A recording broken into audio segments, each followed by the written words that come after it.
Kursuğum daryalı nuttan gel gülüm gülüm gel. Sonra korkarım hiç olmasın ninni sevgilim gel.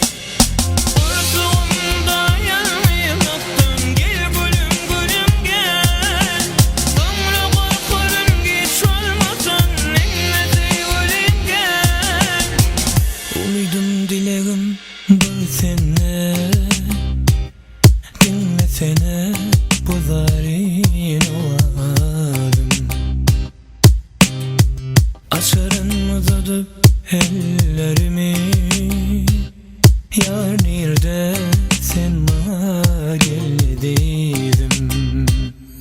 Sevgime anan neyleyin gelmesen, hasretin sen yaman sensinle. Yok sabrım yok karar, ananay sen bana dertlerim kodgama ededim.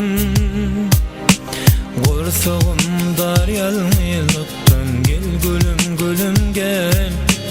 Sonra korkarım hiç olmasın ninni sevgilim gel.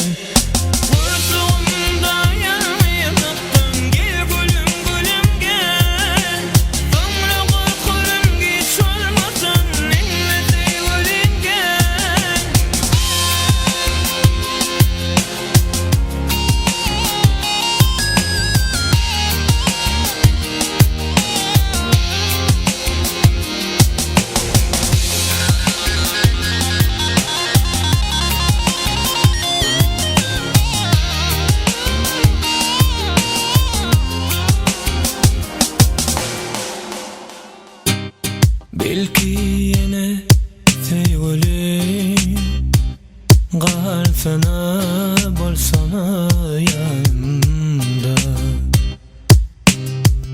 Yine kış gecesi oylarımda, bir özümüm bir sen